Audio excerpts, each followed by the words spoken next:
Ok, pessoal. Então agora vamos às diferenças entre fibras curtas e filamentos têxteis. A primeira coisa é definir. Então, partindo da definição de fibra têxtil, que agora a gente já sabe que é um material utilizado para fins têxteis, nós temos agora que essa fibra têxtil ela pode estar em forma de fibra curta ou em forma de filamento têxtil, certo? O que é uma fibra curta?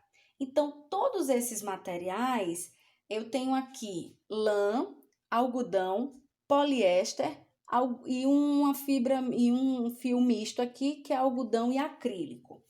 Nós já sabemos quais são as fibras que são classificadas como naturais, dentre elas as animais, minerais e vegetais. E nós sabemos quais são as fibras que são consideradas manufaturadas, subdivididas aí em artificiais e sintéticas, né? Então, aqui a gente consegue identificar que a lã é uma fibra natural animal, o algodão é uma fibra natural vegetal, o poliéster é uma fibra manufaturada sintética, e aqui nós temos o algodão e o acrílico, nós temos uma mistura de material natural vegetal com material manufaturado sintético. O que é que nós temos de fibras curtas e de filamentos aqui? Partindo do entendimento de que as fibras curtas são aquelas de natureza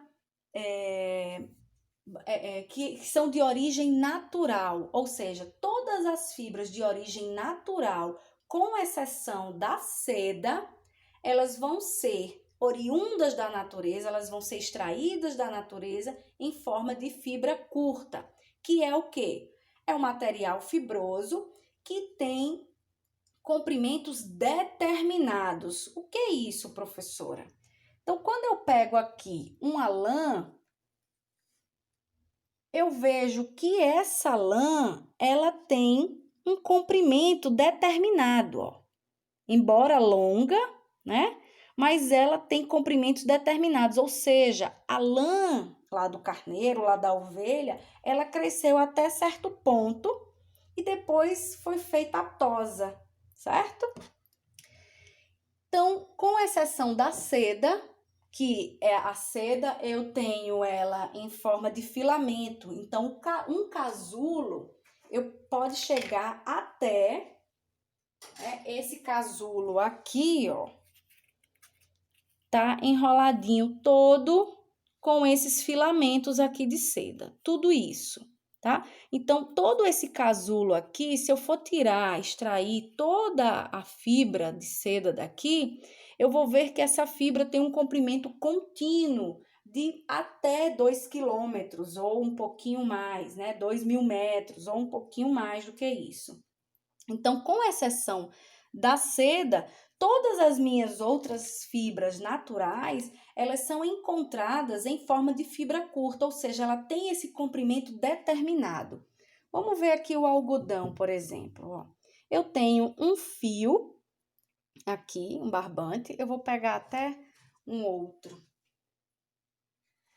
Aqui, ó, esse fio que foi feito artesanalmente. Então, ele está torcido. Quando eu começo a distorcer esse fio e puxar as fibras, né, tentando individualizá-las, eu percebo, ó, se eu tentar tirar até ficar somente uma fibra, vocês já nem conseguem ver mais no vídeo, né? Então, olha o comprimento aqui de novo, determinado. Ou seja, ele tem início e fim, e é um início e fim com um comprimento muito curto, tá? Para os filamentos, então, uma fibra têxtil é considerada um filamento quando elas são de origem manufaturada, sejam elas sintéticas ou artificiais. Então, aqui a gente tem um exemplo do poliéster. Aqui eu tenho um fio para a máquina de overlock. Esse fio, essa embalagem aqui, ela comporta até, diz aqui na embalagem dela, que ela tem, deixa Deixa eu ver. Na embalagem dela não tem dizendo, tem dizendo o peso dela em gramas. Mas vamos supor que essa embalagem aqui tenha, sei lá, 5.000 metros. E se eu desenrolar esse cone aqui por completo, eu vou encontrar filamentos. Então, aqui eu tenho um fio multifilamentado. Por que multifilamentado? Porque é um fio que eu vou ter aqui vários filamentos.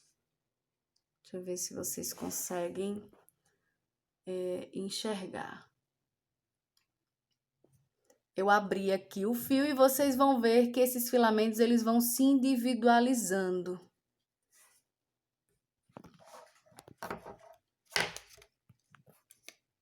Ó, aqui está o fio e eu abri esse fio e ele vai ter aqui filamentos bem finos, né? Então, esses são os filamentos individualizados. E quando eu junto todos esses filamentos, eles formam esse fio multifilamentado, ou seja, com vários filamentos. Então, quando eu digo que esse fio aqui, ele está em forma de filamentos, né? Então, eu tenho um fio multifilamentado, eu tenho vários filamentos aqui unidos, reunidos e formando esse fio. E se esse cone tem uma capacidade aqui de acondicionamento de 5.000 metros desse fio, por exemplo, se eu individualizar todos os filamentos que tem aqui, se eles não se romperem, eu vou perceber que cada filamento que forma esse fio vai ter exatamente os 5.000 metros desse cone que está em volta desse cone. Ou seja, por se tratar de uma fibra 100% poliéster, que é um material sintético, e os materiais sintéticos eu obtenho ele em forma de filamentos, que é o quê? É uma fibra, né, que eu tenho em comprimentos indeterminados. Por que indeterminado, professora? Ele chegou em 5.000 aqui, acabou? Mas ele poderia ir além. Se fosse uma embalagem que acondicionasse 10.000 metros, 15.000 metros, ele ficaria inteiro. Esse filamento seria com essa mesma medida, 20.000 metros, 30.000 metros, né? Então, eu posso produzir um filamento têxtil com comprimentos indeterminados, tá? Quase que infinitos, digamos assim, para uma forma melhor de entender. Mas ele sempre vai ter um fim, porque as embalagens, elas não acondicionam, não tem essa capacidade infinita, né, desses fios. Então, resumindo, eu tenho um material em forma de fibra curta quando eu tenho materiais de origem natural, fibras naturais, né? Sejam elas animais, vegetais, com exceção da seda, que é em forma de filamento. Então, a seda eu obtenho ela da natureza em forma de filamentos de 2.000 quilômetros ou 2.000 metros, né? 2 quilômetros. Então, isso já é considerado um filamento têxtil. Mas fibras que eu tenho comprimentos bem curtos, eu chamo de fibras curtas, tá? Como esse vídeo já está muito longo, eu vou encerrar com essa diferença entre fibra curta e filamento. E no próximo vídeo eu vou exemplificar quando a gente tem uma mistura de fibra curta com material sintético ou artificial. Então, como que a gente faz essa mistura, tá? Então, até o próximo vídeo.